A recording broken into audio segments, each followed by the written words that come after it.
And we are live again with episode 13, unlucky for some, episode 13 of Unicorn Chef. And today I am joined by my mother, Amanda Stokes-Waters.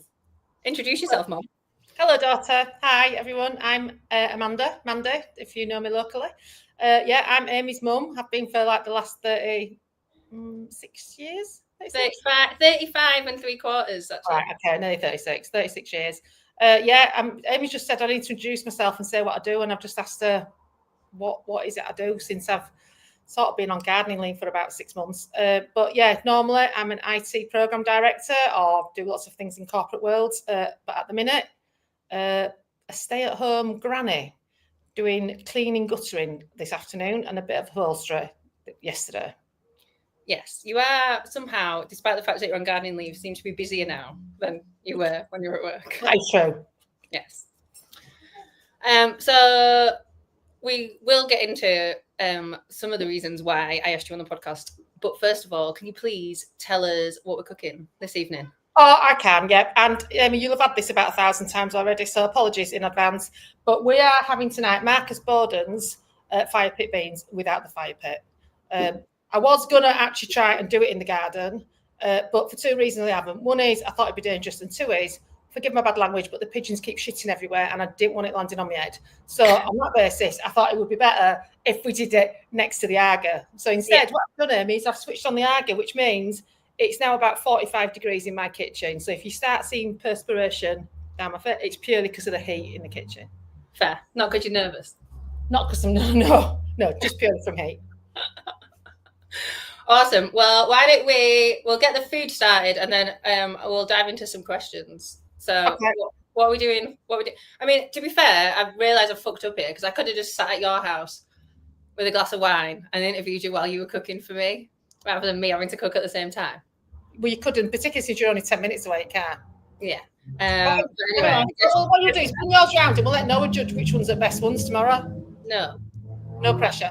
No. All right, what we've got to do first of all then, to start with, is we just need to get some onions, some peppers and garlic on the cooker and just get that sort of softening away. So chuck that on with a bit of oil. Bam.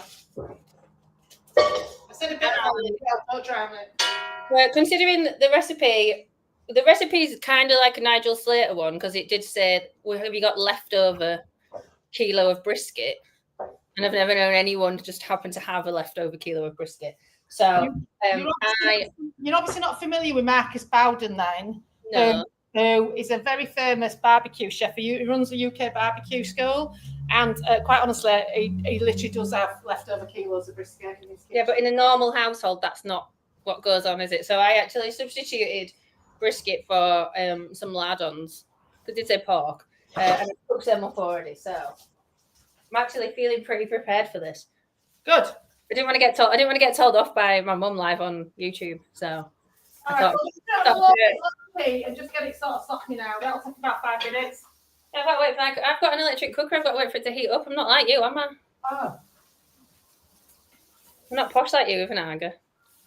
Yeah, well, it's going straight off again after this, I can tell you. Yeah. It's like being in bloody Singapore. Is it? Yeah. Have you ever been to Singapore? No, but I'm just imagining that's exactly what it's going to be like if you were in my kitchen right now. Fair. So you have had an interesting career, because when you left school, I'm sure you won't mind me saying that you didn't have many qualifications. Bits of an overstatement there. Yes. Understatement. Oh, yeah. Well done. Understatement. Yes. You didn't have many qualifications, but now you are, like you just said, an IT program director. So how did you kind of go from leaving school with GCSEs to... Well, it was interesting, actually. So I started my illustrious career, actually, at Butlins. And actually that happened because on a Friday night on the back of the bus, my mate Kathy said to me, how do you fancy a job in Somerset? I said, that sounds great, Somerset. Didn't mention Butlins. Got an interview, get a job, and the next thing I know, I'm on a train down to Minehead, and I spent the next 2 years of my life working in a summer camp. Basically just, sitting people down for dining rooms and getting drunk on a Monday night on Diamond White. But I guess that gave me a lot of opportunity to see what management and leadership was, because at 18 I was sitting down 3,000 people a day to eat lunch, and they were leaving me with the responsibility at 18 to do it. There were one or two incidents when 600 or 700 people turned up and there was no food to eat, but apart from that, it went pretty well. And I think when I came back, I met your dad. It's fair to say things moved fairly quickly with your dad, and you weren't long before you were on your way.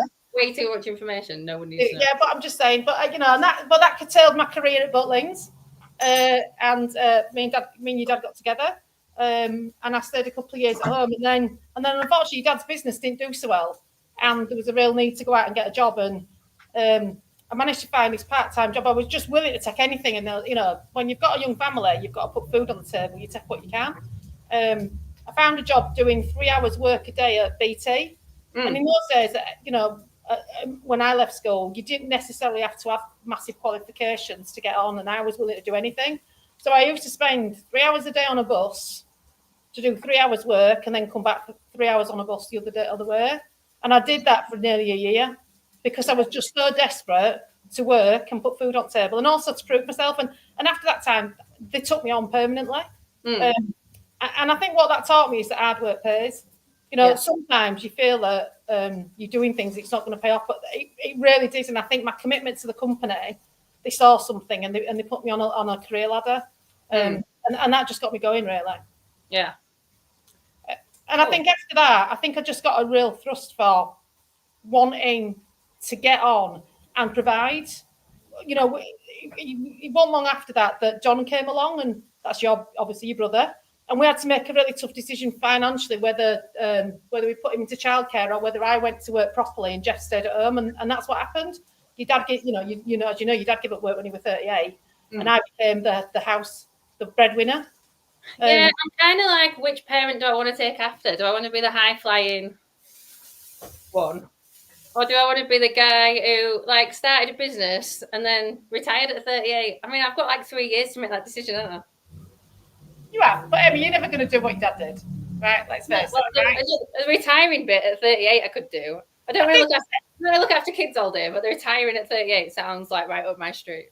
It would have been mine, but it wasn't an option. And I think that's the thing in it, right? You've got to make those decisions based on your own personal circumstance. I mean, what it did do is it made us a very unique family at the time, because your dad became a house husband when house husbands weren't a thing. Excuse me. We all know he's the world's toughest housewife, actually. But I think we both fell into really difficult careers, because he was doing something that was really adverse, being a house husband, and I was doing something that was pretty unusual, which was being the sole breadwinner in a household where you're married. But I think what that did do by making that decision was it gave me the freedom to go on and do what I needed to do work-wise, to be able to commit to work and put the time and effort in to get on. Yeah, so one of the things that I was going to ask you is, obviously you've had a really successful career. You've kind of climbed that ladder. You were at BT for 20 years, flicked around a few other telcos, were at O2, Atos, Airwave. I can remember all the jobs. But obviously you've also been my mother for 36 years ish, and to my brothers as well. So do you think women can have it all, or do you feel like you've had to make sacrifices in one way or the other and had to kind of make a decision to be successful? Yeah, I think it's a really good question, and I think it's one that women wrestle with every day. Although I think in today's society, it's an interesting one, because we seem to forget that men are equally have the same issue, except society assumes that men are going to go out to work, and that women potentially the ones that might be wanting to make that decision as to whether they stay at home or not. It's not a question that you ask a lot of blokes, do you wrestle with wanting to go to work or stay at home? It tends to be the women that are asked that question, which I think in itself is a bit of it shows you where we are still in terms of the way that we view women in the house, doesn't it? That said, did I miss it? Yeah, absolutely. I think somebody who says to me they truly believe they can work and have a home life and do it all properly, I think they're fooling themselves, really. Yeah, I think you can make it work, and I think a lot of women don't have a choice because they're single parents or because financially they need to do it. But I think either way, you have to accept that there will be sacrifices. You know, I didn't have the opportunity to build up relationships with the mums at the school gate. So that meant that you probably didn't I'm have not going to lie. as You are missing out on absolutely fuck all in that situation. I know, but it meant that you probably didn't get as many play dates. You know, I didn't build up a friendship. You know, I've said for a long time that, you know, I live in Sherburn in Elmet, as you know, but I feel like I've literally moved in the last 6 months since I stopped work. Because for the last 25 years, I've literally worked in London, right? Yeah. So I don't really have any mates here. My mates all live out of town, right? And that's because I haven't had the opportunity to do that. So I think that's part of it. But I think, you know, have I missed out on bringing you lot? Yeah, of course I have. You know, how many bedtimes did I miss? How many times did I on an evening have to say, look, I've got to get stuff done. I'm sorry, but I've got to work. You know, I'm busy. You know, we've had this conversation because obviously you have the same struggles with Mads, right? Yeah. You know, and hope that we fill that gap as my mum filled that gap with you. But, you know, an extended family is really important. But I think you've got to accept that you've got to compromise. You've got to accept. And did I struggle with that? Yeah, you know what? I really missed you guys growing up. I think particularly more so, I mean, I had the luxury of being at home with you, obviously, for the first few years. Because I'm your favourite child. But particularly with John and Noah, for definite, I missed that. I miss not being present, and I definitely have a lot of mum guilt. I did do. And I think I felt quite jealous of your dad. There was times when I felt really jealous of him, when I knew he was doing things that I should be doing. Yeah. You know, and I think it's not things you should be doing, is it? It's just things. As long as one parent's there doing it, then it's fine. Also, these I know you do, but as a mum, these peppers are soft. Do I need to do something? Oh yeah, sorry. Can we put some meat in now? Can you put your chorizo and your bacon in? Yeah. Oh, whatever you put it in. Just over a kilo of salmon or whatever. A kilo of brisket. If you've got a kilo of brisket in there, and just let that cook through, yeah. Yeah. Yeah, I know what you're saying about it's all right if someone's doing it, but you're asking about how I felt, and I'm saying I felt like I failed. I felt like I'd missed out. I felt as a mum, I didn't quite do that job. I did a great job at work. I didn't quite do the job at home. Would you go back and change it if you could? Yeah. Yeah, would you? Definitely. And I'm not saying I regret it, but I'm saying I think there are things I could have done which would have reduced my mum guilt and would have made me feel less. I don't want to use the word regret because I don't have any regrets, but I think less anxious about the way things turned out. I mean, you kids are great. You know, your dad did a brilliant job, but I think I'd like to have been part of it a bit more.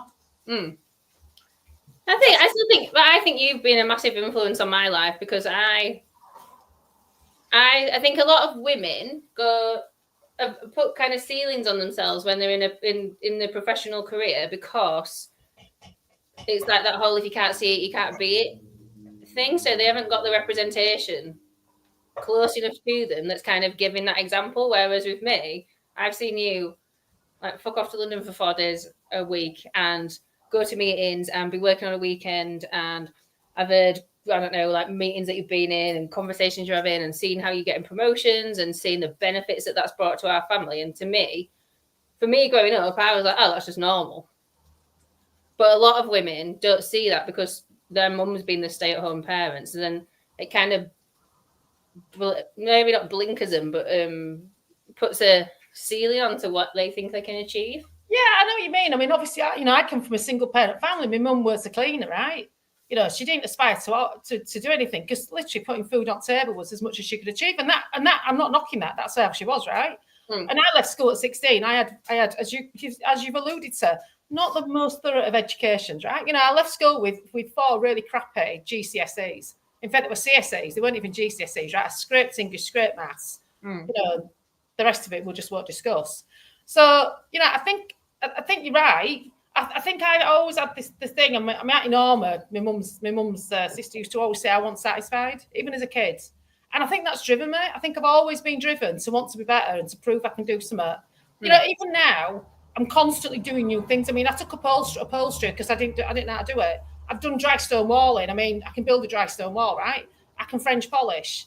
You know, I can teach myself things, and I'm constantly wanting to learn and try and push myself.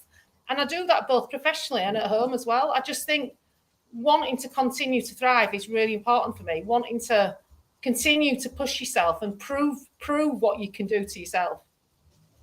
Yeah, I'm going to use an icky phrase now: growth mindset. Oh my God! Please do not. Go back to corporate mainstream. But yeah, no, but it is, well, whatever you want to call it, whether you want to call it growth mindset or you want to just say that you really fucking like learning or you like bettering yourself or you like improving yourself or what growth mindset, everyone knows what you mean, don't they? That is what you've got. And I think that's what you've kind of instilled into definitely me. I mean, I can't talk on behalf of my brothers, but you've definitely instilled that into me. So one of the other questions I was going to ask you is your personality is quite strong. Do you think that your personality has helped you get the job that you've got, or do you think the jobs that you've been in have helped shape your personality? Like, have you reacted to the environment you've been in, or were you just always fucking like this? I mean, I wasn't always like this. No, absolutely not. As a kid, I was a real loner. I mean, a real loner, like sat in my bedroom on my own every summer. I really had a really tiny group of friends. And even as a teenager and as a younger, early 20s, I didn't have a massive group of people. And I think I quite often felt like they were my brothers' mates. I was like tagging on, they weren't really my mates, they were my brothers. I think, so I was definitely shaped by work. And I think I've always been a bit of a risk taker at work. So if somebody says to me, you know, we need someone who, it's a little bit like the cat and tate, I need someone who can speak Chinese, that's me, right? Can I? I haven't got a clue. Can I learn it? Well, I'd hope I'd do a bit better than her in that sketch where she talks about the Chinese sketch. But there's many a time when I watch that and I think, oh shit, that would be so easily could be me. Because I would be the one person going, oh yeah, I can do that, that's fine. I mean, how many times do you hear me say that phrase, right? Yeah, that's fine, I can do that, right? So I think work shaped me a bit because I just kept taking things on and I sort of muddled through and somehow, oh God, yeah, I can do it actually. So I think there is a little bit of that. So I think it's one of them things where you have to do it gradually, because I've done interviews before where people have said to me, like, how did you get to where you are? And I'm like, because I just go, yeah, I'll fucking work that out. Like, I'll blag my way into a job. I've blagged my way through many, many job interviews and gone, yeah, I'll just Google it on the first day. And yeah, you can kind of learn enough to get you through the interview and then go, fuck, what am I doing? And then I think on my first project management job, I just rang you and was like, so how do I write a project plan, please? I do remember that. Yeah, there's a girl that used to work with, Lisa Fennison. She always used to say my greatest skill was blagging. Now, I didn't know whether to take that as a compliment or as a bloody insult, but I think what she meant was that I had the balls to just take things on and work it through. You know, I ran a major corporate government contract for the UK, right? And I won't name it, but it was a major, massive government contract. I'd never been a project manager till I took that on. I didn't even know the first thing, right? I was a program director for the whole of the UK for this. It was £500 million, right? What were you doing before that? I was doing marketing, customer promises, like fluffy colouring the week before, right? And then somebody says, we need help, can you help us? And I went, yeah, that's fine, I can do that. And then I can remember going home and thinking, shit, this could be one step beyond even what I can do. I think your personality gets you through it, because if you act confident enough and you've kind of done something similar, then the transferable skills that you can bring to that, you don't fucking really need to know the ins and outs of project management to manage a project. What I am good at. The basic premise. If you've got a team underneath you that know all the ins and outs of it, just delegation from that point. So I was just going to say, I think the one thing I do recognise, and I think for the people that have worked for me would say it, is that I'm pretty good at putting teams together. You know, the one thing I like to have is a strong team around me, and I'm a great believer that the team absolutely needs to be shed load shit better than me, right? You know, most of the time I'm looking at them going, shit, what the hell are we going to do about this? But I think having the right team of people, empowering them and letting them do their job is absolutely critical to my success, right? I have literally probably sailed on the back of some brilliant people in the past who I have to, you know, I could recognise Ian Todd and Andy Cook and Mike Gent, and there's a whole raft of men and women out there who have seen me through to success. But that's about leadership and about being able to let your team do their thing and be able to direct them, but let them get on with it. Yeah, I had this exact discussion with a couple of my team either yesterday or today, I can't remember. But I said to him, I don't really give a fuck how you get the result. It's the result that I want you to get. I think you guys are clever enough to go make good decisions and do what you think's right to get us that result quick. And they're all like, I think it's a much better management style because it's giving people autonomy and trust. And I think it gives people confidence and lets them try things out and grow rather than dictating. Yeah, and I think you asked me earlier about whether you thought I'd got on because of who I am or because I'm a product of the environment. I think the thing I do recognise is I've had a number of sponsors, and I learned really early on that to get on anywhere, you need to have somebody above you sponsoring you. You need to have somebody who's cheerleading. They used to call them cheerleaders, right? And I've been really lucky over the course of my career that I've had some fairly senior ones. I've had people like Kath Kazers, who was our marketing director, who was absolutely phenomenal. She was the woman that put together the deal on the O2 Arena in London. I mean, what brain thinks of that, right? Her and a girl called Sally Cowger came up with that. And to this day, I still think it's one of the best marketing things that's ever happened is the O2 Arena, right? These people like Lorraine Stone and Alison Edmonds, who, when I was really junior, gave me the opportunities in sales that I didn't know I had, but they just went, oh, come on, you'll be right. Come and join us. It'll be fine. And took me under their wing and helped me. And then there were people like Ian Clark who at the time I did think was complete psycho. He was like ex-army, and I used to do carrot and stick. But he taught me so much about discipline and self-confidence and self-worth. And then there were people like Tim Sefton and Eris Evans who just basically just got underneath me and just pushed me out there and said, come on, you can do it, right? So I think having sponsors is really important. Having somebody above you that's helping you and that's putting you out there, that's giving you the training, the guidance and the confidence that you need. You can't be successful just on your own. You cannot do that. You've got to be part of a team and you've got to have people around you. And these people who act as arses at work, who are complete dicks, quite frankly, you just want to see them go to the wayside. And they will go to the wayside eventually because nobody is going to be sticking up for them. Nobody wants to work for people like that. Amy, can you take this off at stove before it burns? Because we need to start chucking some more stuff in it now. Yeah, I've took mine off. I already did that. Well, I was waiting for you to finish your point before I interrupt. That's very polite because you don't normally give me time to finish. Right? Can you chuck your beans in, love, please, if you don't mind? Yeah, I totally ignored the beans on the recipe and just made up, as I usually do with every recipe on this. Well, what I'm going to say, if anybody is following this, and I'm not sure who is, then any sort of beans will do. Kidney, anything from Aldi, wherever, any other supermarket, they'll do. So if you chuck the beans in, Amy, then your passata. If you haven't got passata, tins of beans, tins of tomatoes will do, because this is like just the basic sauce. So a couple of tins of passata. Tomato ketchup. Have you got tomato ketchup? I do have tomato ketchup. I have a 7-year-old. Of course I have tomato ketchup. It's a dietary staple. You got what? I have a 7-year-old. Ketchup is a dietary staple, surely. It's one of the food groups. Right, get that in. Right, barbecue rub now. Amy, I've made my own. Have you made yours? I did actually make my own, thank you. Because I did try to buy it. Because I was being lazy this morning. But then I thought, nah, I'll just chuck some shit together and see what happens. So I've made mine from a totally made up recipe in my head of onion granules, garlic granules, paprika, mild chili powder, oregano, and salt. Yeah, and I think that's pretty good, actually. I'm glad to see that I'm teaching you both professionally and economically about how to make things. Right, now, should we move on to barbecue sauce as well then? Now, again, Amy, did you make yours or did you buy it? It's an edited, it's when, like when I edited the recipe. I didn't even edit it, it's just Tesco's. Okay, well, this is homemade barbecue sauce. Just think if anybody wants a recipe for a nice one, just let me know and I'll send it to you.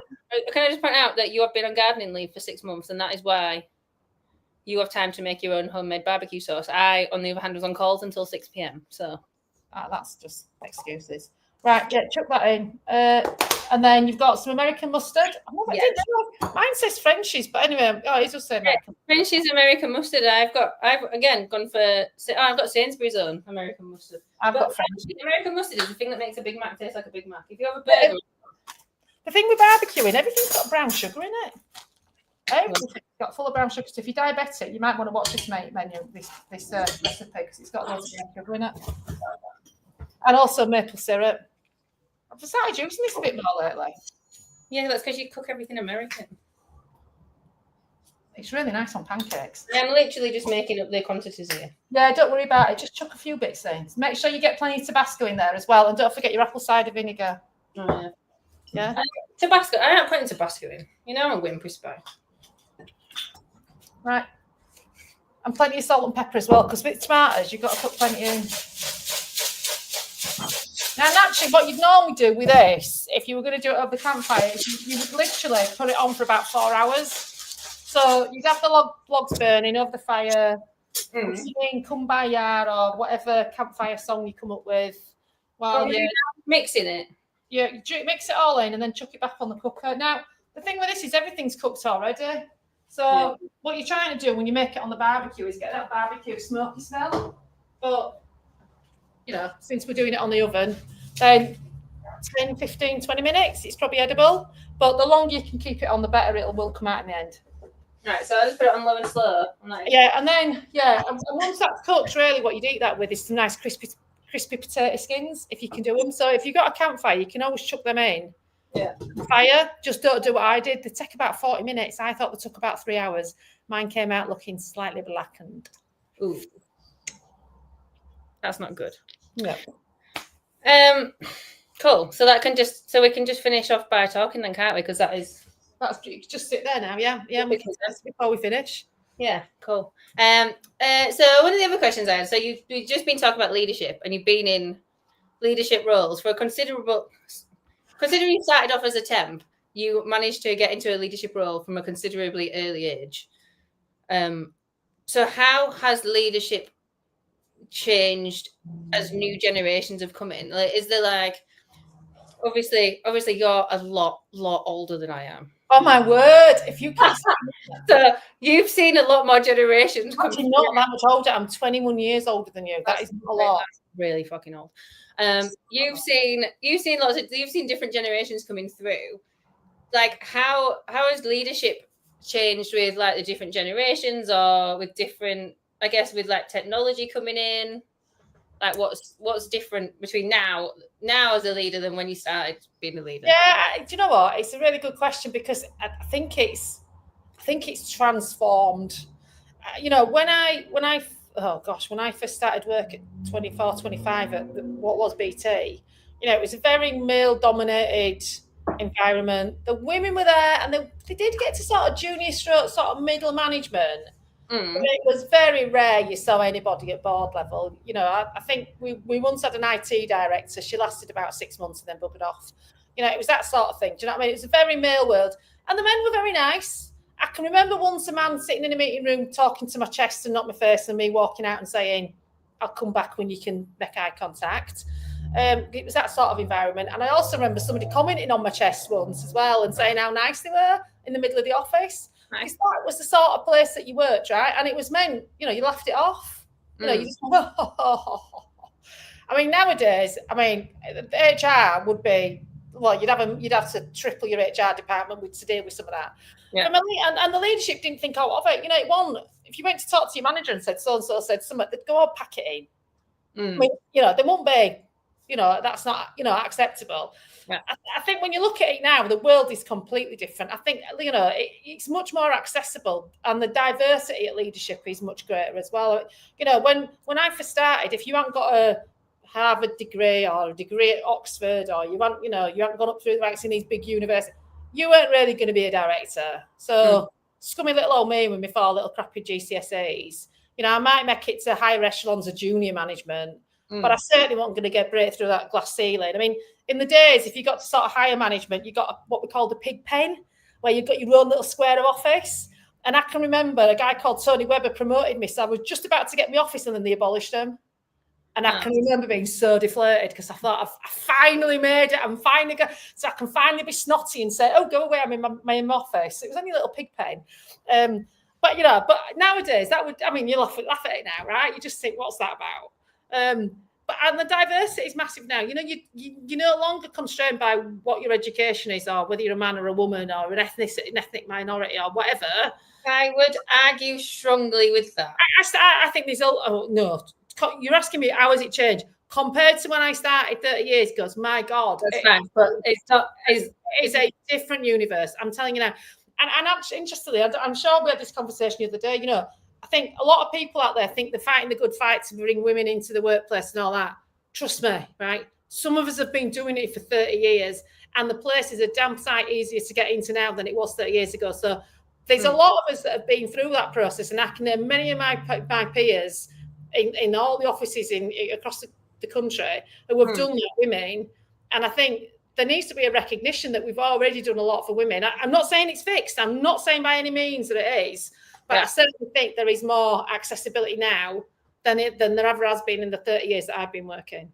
Yeah, well, I think there's more legislation in place now, isn't there, to kind of, well, and quotas and that kind of thing. Not that I agree with quotas, but yeah, that does worry. That does worry me. That I was thinking about that because the challenge you've got as a woman at work is I want to be taken for me as my ability, right? I don't want to be judged on being the fact that, you know, I'm a woman. I don't want my gender to be misplaced and for somehow to be given an opportunity because of who I am as a woman. I want it because I'm the right person for the right job. And I do worry that quotas and, you know, bias towards trying to bring a sort of balance into a workplace means we will start to overlook and miss putting the right person in the job. Well, I think drive a balance. I think on the other side of that, I think it can undervalue, like, if a woman's actually got into that role because she is the right person for the job, you get people turning around going, "Oh, she only got it because she's a girl." Oh, I've had that. Which totally devalues what your actual contribution is. So then you sit there and go, "What's the fucking point of me being in that role anyway?" Because no one's paid belief in me. I mean, be under no illusion. You know, I've had jobs in the past where I turned up to one meeting and the guy that was the head of the program at the other side, I actually turned up and just taken over the job, and I turned up for the board meeting, and he said, "Have you come to do the minutes?" So I sort of looked at him and I said, "No, I'm actually the new program director." And he said, "Fuck off." He said, "To put a woman in charge." Wow. And this is straight to my face, right? They put a woman in charge, and then he looked at my boss and he went, "You are having a laugh, aren't you? I've got to deal with her." I mean, I didn't know this guy. I've never met him, right? Yeah. And they started a long, tumultuous relationship between me and said individual. Because the one thing about me is you're not getting rid of me easy, right? You know, if you think I'm going to back off or cry or go away, that's not going to happen. And you're not going to bully me out either, right? And that guy figured that out the hard way. So there's been some real difficult challenges. But I think for women now, there is much more air cover, as you said. There's much more legislation. HR are much more sensitive to those things. And they're much more open to the fact that we do need to give girls opportunities. We do need to encourage them to go for those jobs. They need to be more risk takers. They need to have more confidence and not feel that they're not able to do those bigger jobs, just because they lack confidence. Yeah. I think what there is now, though, more than ever, is more emphasis from a leadership perspective on how you lead as opposed to what you're leading. So in the past, you know, you'd go into an office and the person would just be there leading IT, and this lead IT, and they could be an absolute arse, right? They could use the fuckwit word constantly. They might be sexist, racist, whatever. No one give a shit because all was interesting. They got the job done and that was it, right? So he's cracking. He's getting job done. Oh, you're just being oversensitive. Don't worry about it if you don't like whatever, right? Whereas nowadays, there's a lot of emphasis on training people, not just how to do not just what job to do, but how to do that job in terms of a leadership perspective. So how to behave as a leader. Yeah. What does great leadership do? What are the skills of a leader as opposed to just the skills of an IT leader? You know, it's a more generic skill set. And I think there's a lot more emphasis now on being the right sort of leader in terms of just the leadership thing itself, as opposed to the content, as opposed to, do you know IT, do you know technology, do you know market, whatever. Yeah, I think he's more focused, and I'm seeing this transition a lot in kind of cyber as well.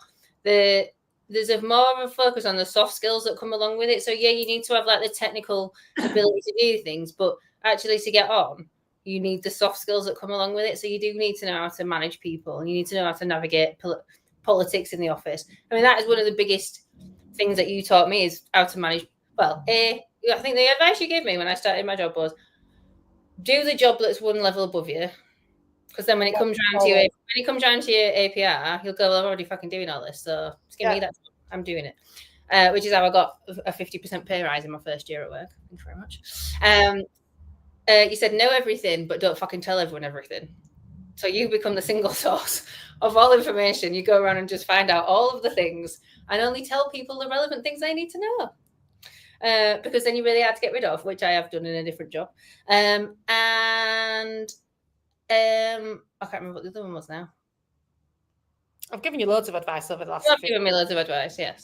I think, yeah, I just think from a leadership perspective now, it's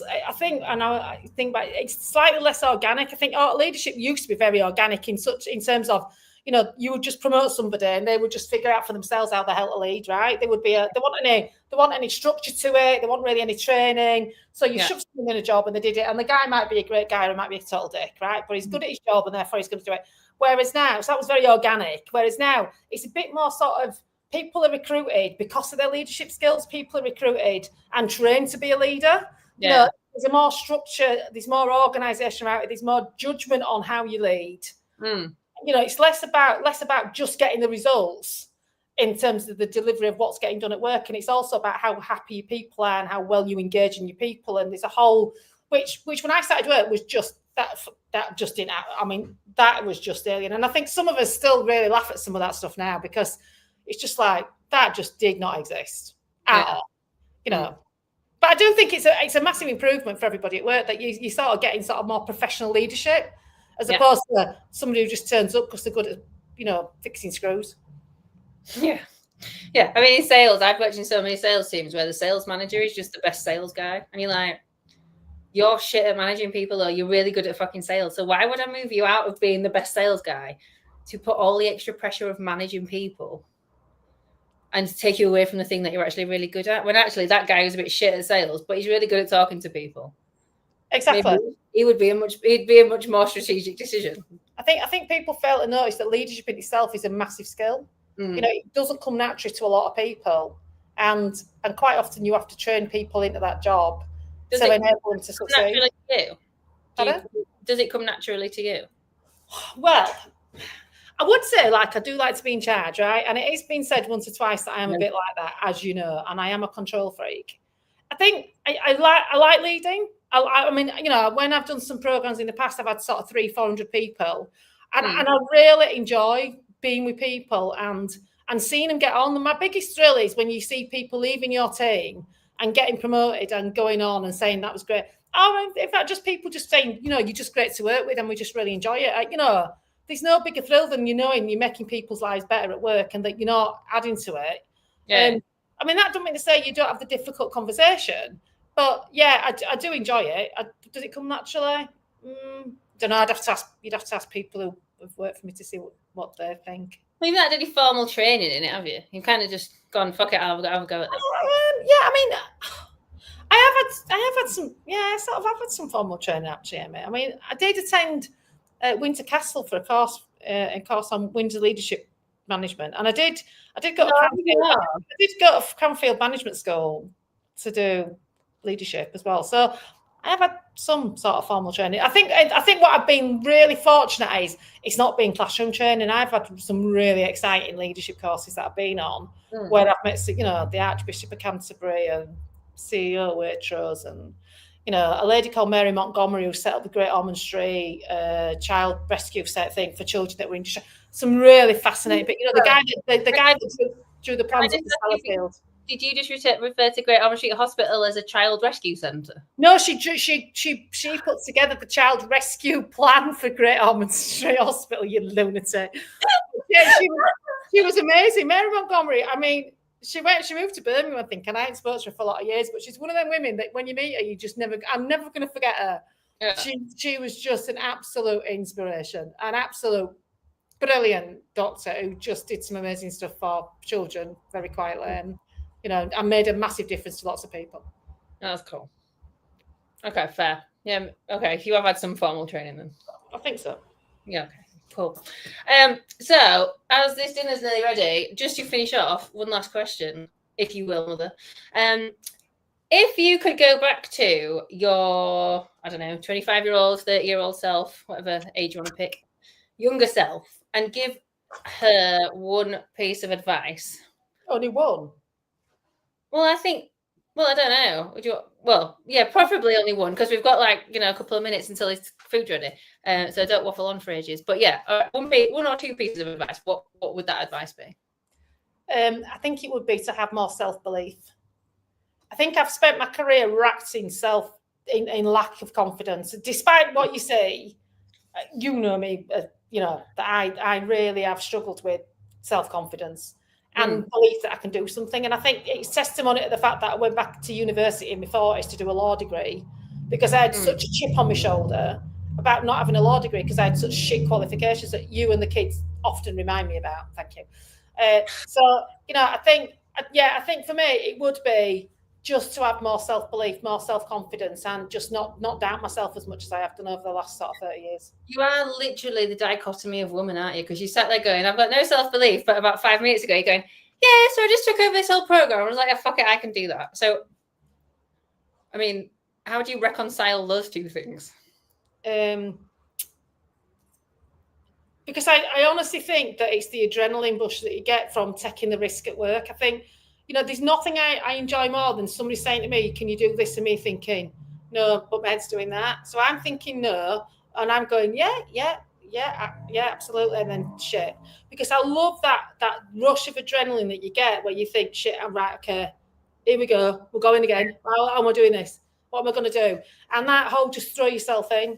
I just think it's such a, but then I become racked with guilt and go through massive depression because I'm sitting there going, oh my God, what have I done? What have I taken it on? Then I like crack on. I think it's just a thing that drives me.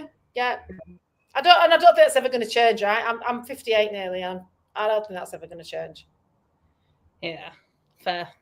But I am got to say as well, I am very proud of everything you're doing as well. I think you're an amazing role model for Madge.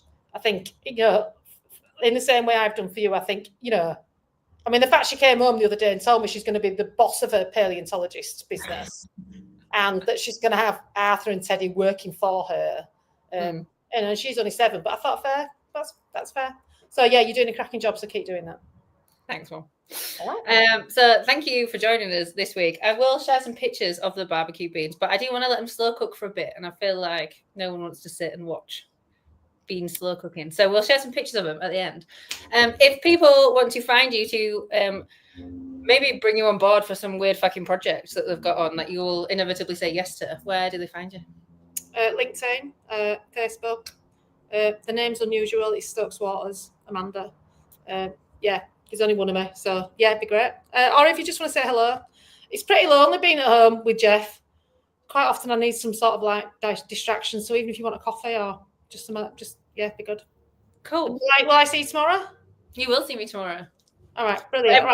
Everyone else won't see me tomorrow. Honestly, I've quite enjoyed this, even though we see each other every day. So thanks for asking me. That's all right, no problem. I'm going to end this live now, and then we can go and eat our dinner. So thank you, everyone, for watching, and we'll be back next week. See you tomorrow.